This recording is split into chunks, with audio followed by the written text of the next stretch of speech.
A Yamaha CGTA, a nylon string classical guitar, ordinarily comes with a 6-hole bridge for the 6 strings. But this is a 12-hole bridge. It's not a factory defect. I converted it into a 12-hole bridge. Yeah, a 12-hole bridge does have some advantages over a 6-hole bridge, which is why I did it, obviously. Yeah, so why don't you stick around and see how it's done? There's no Chinese proverb that says more is better. Now, I know they were really talking about money, obviously, but in the context of guitars, we can use the same proverb to make this better. This is a classical guitar bridge. Typically, it has 6 holes going through the back. Now, the back, by the way, is called a tie block because you tie the strings through it, as we're about to see. But there's a problem with this design, and this is what we're here to talk about. We'll look at the problem, then we'll look at a solution. So welcome back to Guitar Quackery, and let's talk about the problem first. It's a classical guitar with a 6-hole bridge.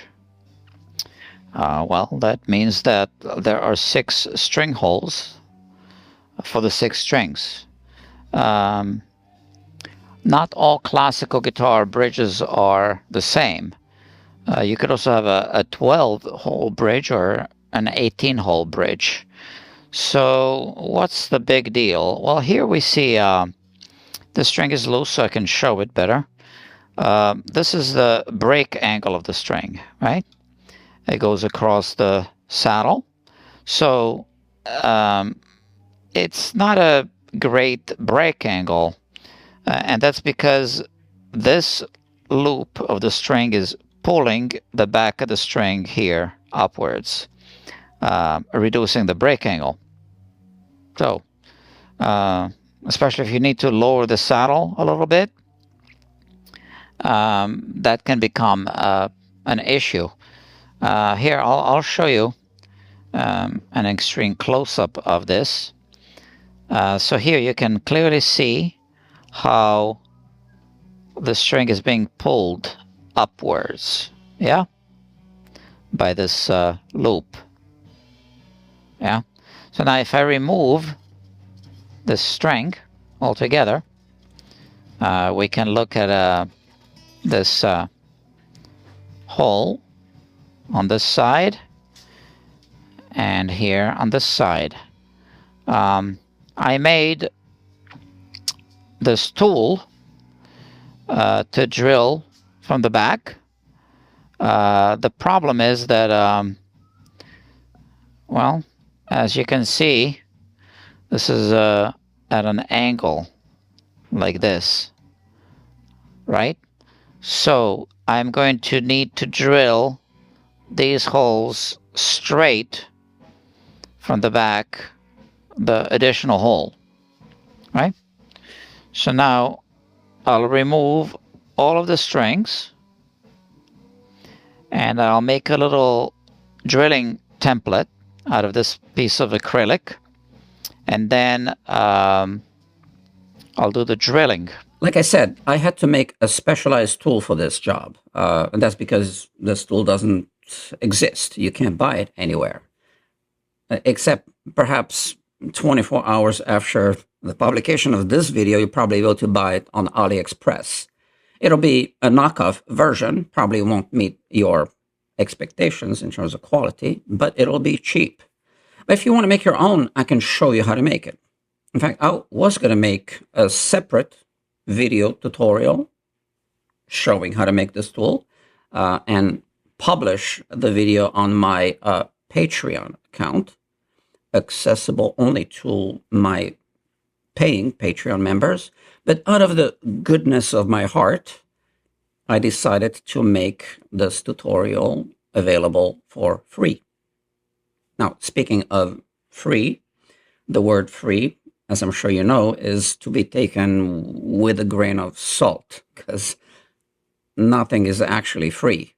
My time is valuable and all that.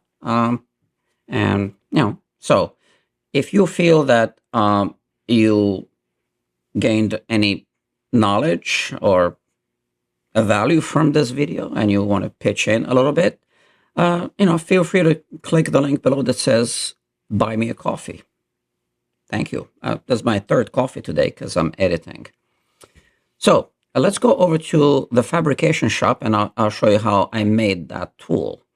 I basically took a brass rod and I put it in the lathe, and then I drilled a hole through it, and then I installed a drill bit inside of that hole. Now, to drill a hole through a brass or a rod on a lathe, you first need to use what's called a center drill, which is what you see here. Now, the center drill ensures that the pilot hole is drilled exactly at the center. And once you have the pilot hole, you pull the center drill out, and then you can switch to a regular drill bit. Now, the next part involves drilling a deeper hole with a regular drill bit through the center. But I need to warn you, this part is actually not for kids, and you'll see why.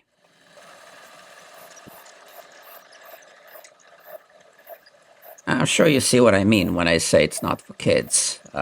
Yeah, whatever. Now, one small but important detail that I'm sure the copycats on AliExpress are going to miss is some fine work around the edge of the brass rod, just so that the edge doesn't remain sharp.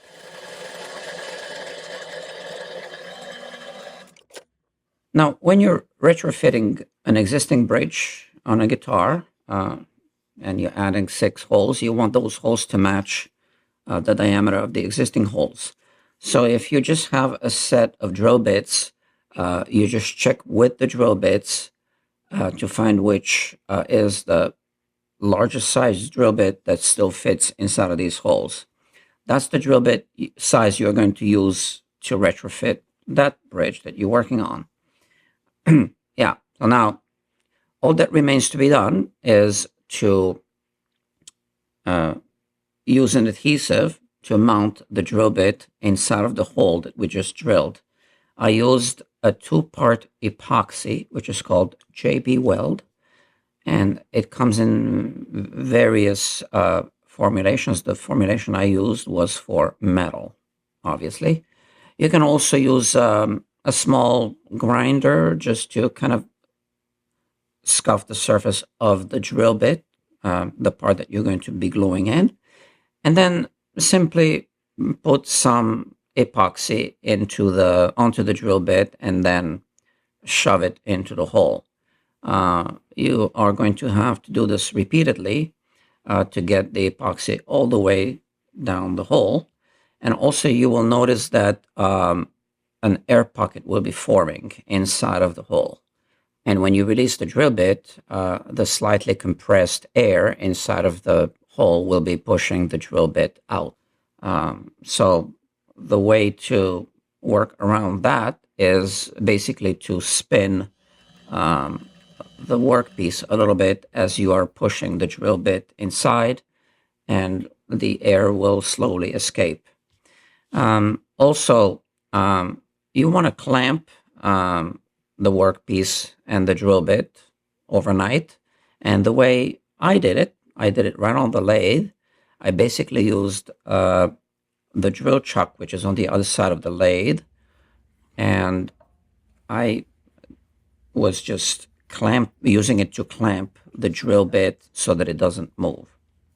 Yeah, the recommended curing time is, I think, 24 hours, and you should really do that. Okay, what else? Oh, look at that.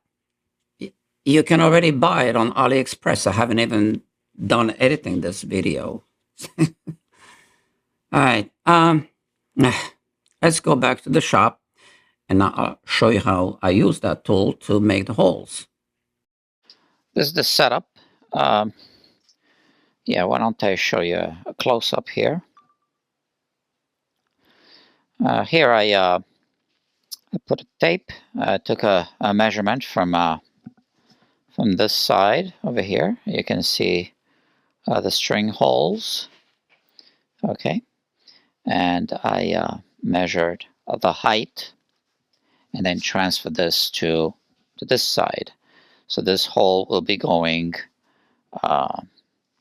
straight through, unlike the other holes. I made a little template with 2 holes here. This is a 1/16 of an inch drill bit, which goes here. And as you can see, it's slanted. Also, if I move this, you can see that it wiggles left and right. So I need to align it with this line. Yeah. And now that's the extended drill bit. I made this piece. I use this, this is called a cut saw bit. And this will guide this extended drill bit into the workpiece, which is the bridge. First, I will turn it counterclockwise to get it started, and then slowly clockwise. Obviously, I'll attach it to a drill. So we could just do it now, maybe. You know, I'm just thinking maybe I can even tape this down. Why don't I do that? Just put some tape down right here. This way nothing moves. This is the situation. All right. And now we can start drilling. So I'll go counterclockwise first.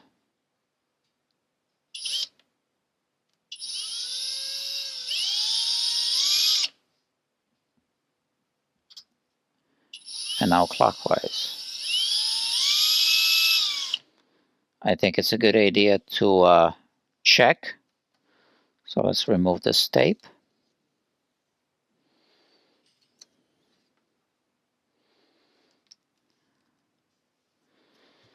And let's check. Yeah, it's drilling a little higher than I thought it would. But I think it's okay. So let's just continue.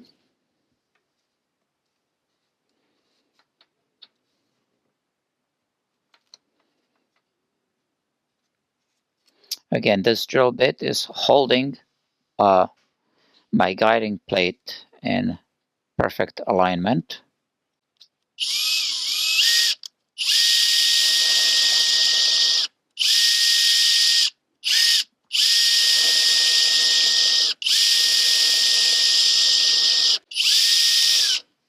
So at this point, I can even remove this and continue this way.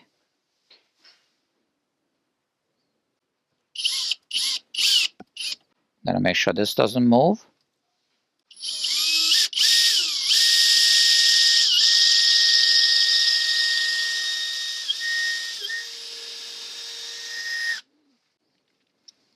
Okay. So why don't I place this back inside this hole.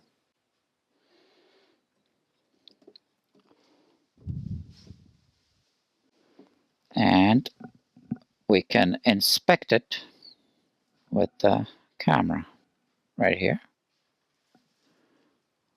Let's move it over to the other side. And this looks good. We have a second hole right where we need it to be. This is the drill bit. Okay, so now we can remove it.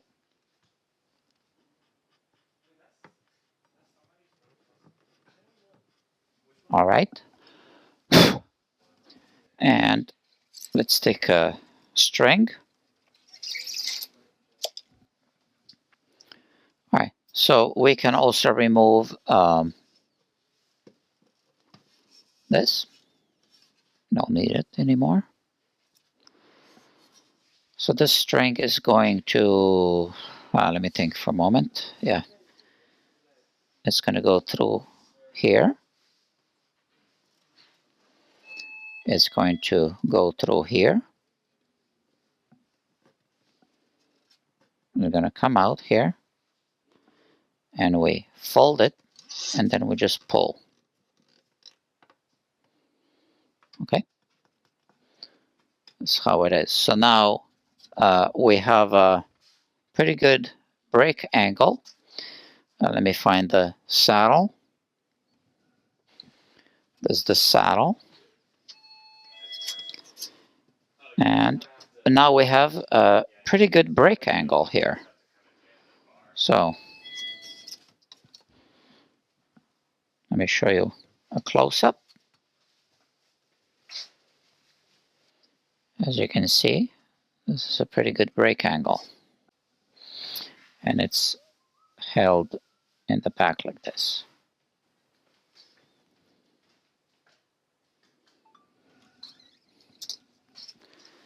So now I'm going to remove this string and continue. So this is a little bit risky, but you know, you gotta take risks in life. Now we align it here. Once again, it wiggles left and right. So we tape it down. And now we gotta move this piece here. Yeah, so I basically just used the extended drill bit to find the right position for that little piece of MDF, the guiding block with the channel, which, by the way, I see they're also already selling on AliExpress. But if you want to make your own, if you're like me, I will put some links in the description where you can buy the tools and supplies that I use to make all this, which is the epoxy that I used and also that cuts all tool that I used to make that little channel, right? Those are Amazon affiliate links, which means I get paid a commission at no extra cost to you. And now I'm going to show you how I drill another hole, and then let's wrap it up.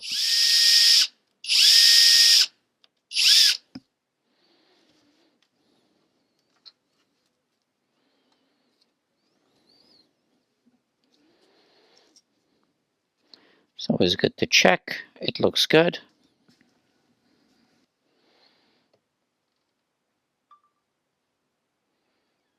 All right, looks good.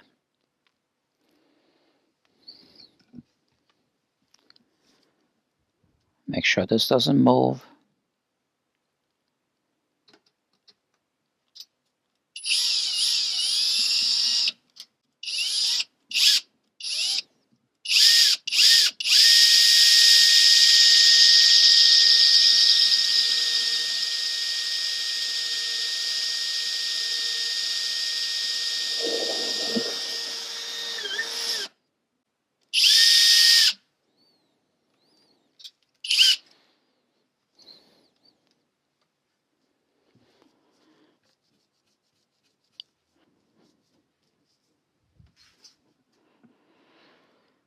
So here, it looks good at the back end.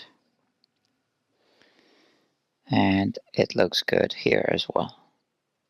I know it's a little dark, but I can see that it's okay. I'm going to continue across the bridge. 4 more holes to go.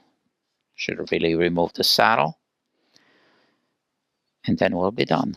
This would be a good time to click, click, click, the usual links. And don't forget to click that share button, because that, helps the channel grow. You also help others, and this way I get to make more videos in the future, perhaps even more frequently. Yeah, and you can also buy some Guitar Quackery merch. There are some links below. And you can also, like I said, buy me a coffee if you just want to buy me a coffee. Thank you. Now, I'll take you back to the shop one last time, and let's look at the results and see if any of this was actually worth it. Yeah, man, I think I'm done. Here we have an improved break angle over the saddle. You can see it right here, right? The string wraps around. Yeah, maybe I should show you a close-up here. You can see how the strings wrap around right there. And from this side, you can see that nothing is pulling any of the strings upwards any longer. Looks pretty good. This improves the sound of the guitar. You want to hear it? Why not? It's all free. So let's play this guitar a little bit.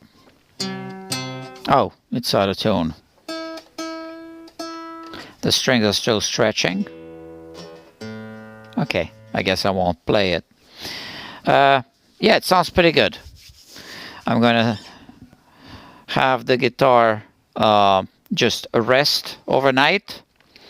Tomorrow, I'll finish the setup. Let everything settle. The soundboard, deflection. What time is it now? It's almost midnight. Look at that. Yeah. So, time to wrap it up.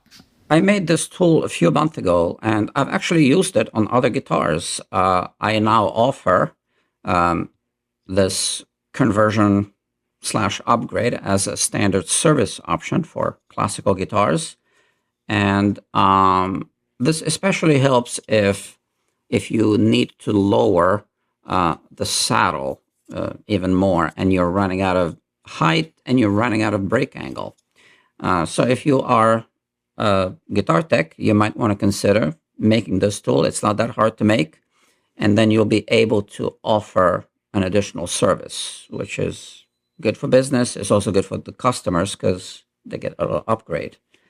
That's that. Now, I don't know if you know this, but I also have a second channel now, which is called Guitar Quackery Live. There is a link to that second channel somewhere on this channel, or you can just search for Guitar Quackery Live. The logo is a little bit different, and that's, how you can catch me in real time at work. So that's that. And speaking of work, I need to do some work tonight, so I better wrap it up. I'll see you soon.